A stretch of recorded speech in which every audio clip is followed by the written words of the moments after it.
What's up, everybody? Demon back. Welcome to a brand new video, and today we're going to be doing another Godzilla news updates. This one's going to be covering Shin Godzilla, the Godzilla anime in terms of the fan-made one coming out soon, as well as the official, the Godzilla anime from this year, which is going to be Godzilla Monster Plante. But mostly we're going to be talking about Godzilla, the next legendary movie, whatever it's going to be called. Currently, we know it as Godzilla King of the Monsters. So, without further ado, let's get into it.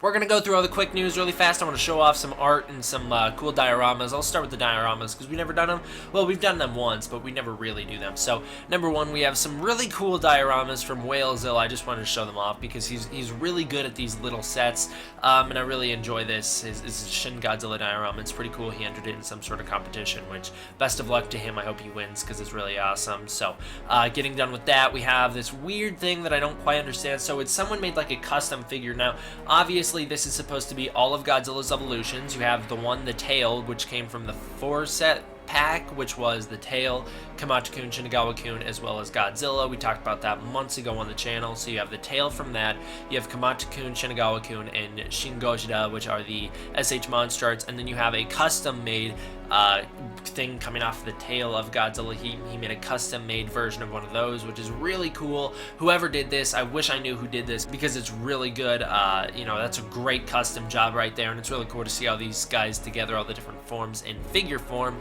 Next up, we have some art from Wake Yasa.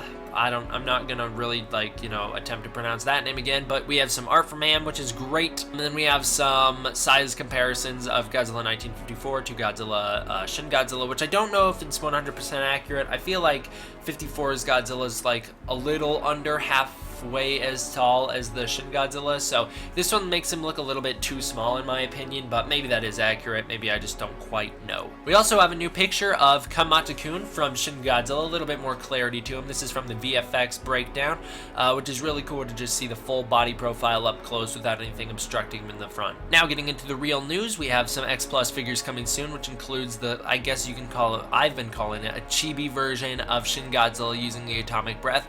You have the new Kamata-kun, which is part of their Giant Monsters series, which looks really, really good. And then there's this picture that I found of the full body profile of Shin Godzilla from X Plus, which looks really crazy cool. So remember that set a while ago, we talked about Godzilla vs. the Tanks. Well, now we have a new set from the same distributor. These will go on wide release apparently soon enough. I don't quite know when the exact release will be, but supposedly it's going to happen at some point soon or another, of two different Shinagawa-kun sets. Now, one of them is him running away through the city, and the other one's him just standing up still.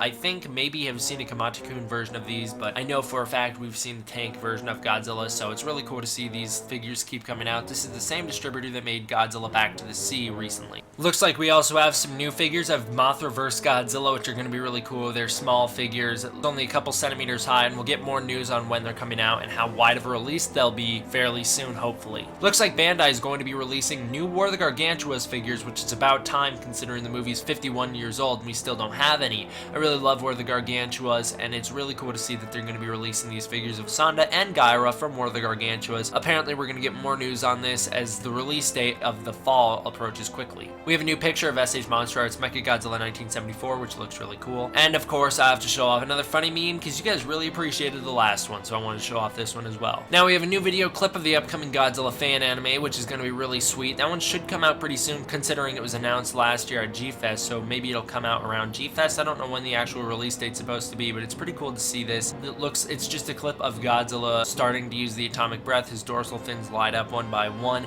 You see his mouth start to glow blue and his eyes completely shift over to this blue tint, just like GMK.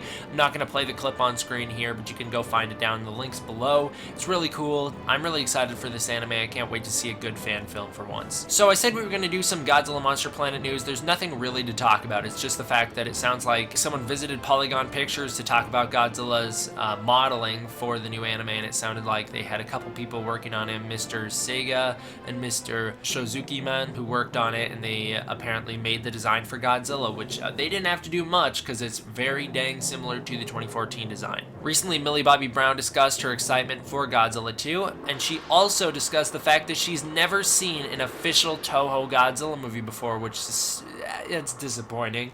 You got one of the stars of the new Godzilla movie, and she says she loves the 2014 movie, but she's never gotten her hands on one of the Japanese movies because you apparently, according to her, have to buy them from some special website, which usually what I do is I walk into Walmart and I pick them up on Blu-ray, but that's just me. I guess in some states and countries they don't have that opportunity, so that sucks for them. Alright, let's get into some speculation here. So recently we had 2 new additions to the cast of Godzilla King of the Monsters on IMDb. Now of course this is IMDb, so we're gonna have to take this news with a grain of salt. Remember, IMDb is also the ones who announced that Loki would be joining the cast of Avengers 2, and he never even made a cameo in that movie, so you do have to take everything from IMDb with a grain of salt. All we know for a fact is they got all the actors in this movie, right? We just don't know about the characters. So new additions to the cast are Marco Karka. He is playing Jonah's mercenary number 9. Now this is sparking tons of, I guess you could say, debate and speculation. People are really wondering who Jonah's mercenary is.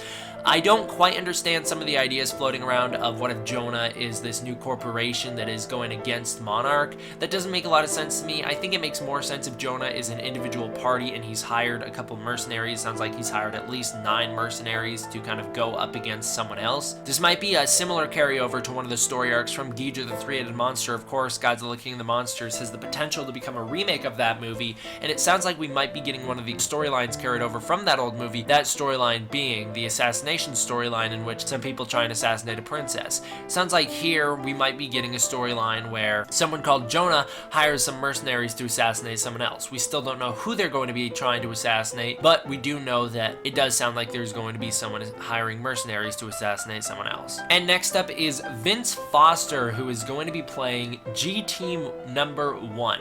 Now, we don't know what that is. That's just kind of his command name. It sounds like he's going to be playing someone on what's called G-Team, which of course is Godzilla Team, which is the MonsterVerse version of G-Force. And I know you might be like, well, how do you know that? It's just kind of obvious, you know. It's fairly obvious. This is going to be a task force designed to handling the Godzilla situation. Of course this is going to be the MonsterVerse version of G-Force. They wouldn't put G-Team as some sort of name if it wasn't like something similar to G-Force. And yes, we don't have 100% confirmation of that, but I'm pretty 100% sure, in my mind anyways, that that's what G-Team is, if G-Team is a real thing and IMDb is not lying to us. Final thing I wanted to talk about was pose the question of something that I was asked recently, and I really like the idea, which is, what if Charles Dance's character, the actor from Game of Thrones who was in Godzilla King of the Monsters, is playing an older version of James Conrad from Kong Skull Island? I really like that idea. I've talked a lot on the channel recently about how I want more carryovers from Kong Skull Island into Godzilla King of the Monsters, so it'll be interesting to see if he actually is the same character. It is unlikely, but that would be really awesome to see. Like I keep saying, I really want some carried over characters, and James Conrad's kind of the perfect one to do that with because he's the main character of Kong Skull Island. That does it for the news today, guys. I hope you all enjoyed. Thank you all for watching. See you guys next time. D-Man out.